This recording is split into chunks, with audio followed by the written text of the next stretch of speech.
महाराष्ट्र का कर प्रणाली भारत के संघीय ढांचे का अनुसरण करती है, जहां केंद्रीय सरकार और राज्य सरकार के बीच करों का विभाजन होता है। महाराष्ट्र में कराधान की प्रक्रिया में दो प्रमुख हिस्से हैं, केंद्रीय सरकार द्वारा एकत्रित कर और राज्य सरकार द्वारा एकत्रित कर। केंद्रीय सरकार द्वारा एकत्रित करों में आयकर, कॉरपोरेट कर, कस्टम ड्यूटी और जीएसटी शामिल हैं। राज्य सरकार द्वारा एकत्रित करों में सामान एवं सेवा कर, जीएसटी, स्टाम्प ड्यूटी और रजिस्ट्रेशन, मोटर वाहन कर, व्यावसायिक कर और संपत्ति कर शामिल हैं। जीएसटी के तहत राज्य जीएसटी और अंतर्राज्यीय लेन देन के लिए आईजीएसटी लागू होता है। महाराष्ट्र का खर्च और विकास इन करों से ही होता है। उदाहरण के लिए, संपत्ति कर स्थानीय निकायों द्वारा एकत्र किया जाता है और यह संपत्ति के आकार, स्थान और उपयोग के अनुसार तय किया जाता है। व्यक्ति विशेष के मामले में, यदि एक व्यक्ति का वार्षिक आय 6 लाख रुपए है, तो उसका कर दायरा 0 हो जाता है, जबकि 10 लाख रुपए आय पर यह 62,400 रुपए के आसपास होता है।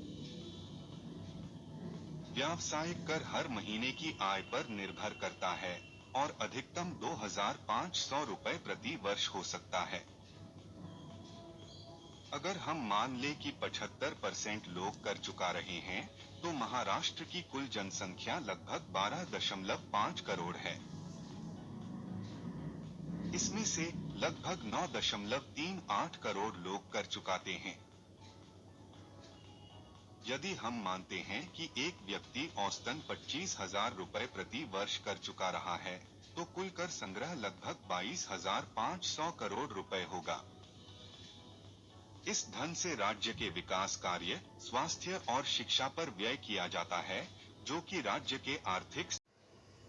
यदि हमारे पास यह कर का पैसा है, तो हमारी दिनचर्या की वस्तुओं की कीमतों में राहत क्यों नहीं है? हर दिन शाकाहारी सामग्रियां अत्यधिक महंगी होती जा रही हैं और मुर्गी की कीमतें भी लगातार बढ़ रही हैं। जब भी हमें बर्ड फ्लू जैसी कोई अप्रिय खबर मिलती है, तभी थोड़ी बहुत राहत मिलती है, लेकिन ऐसा क्यों?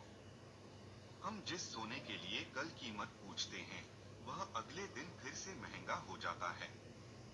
अगर हम इसके लिए कर चुकाते हैं, तो फिर हमारे आवश्यक सामानों की कीमतों में हमें राहत क्यों नहीं मिलती?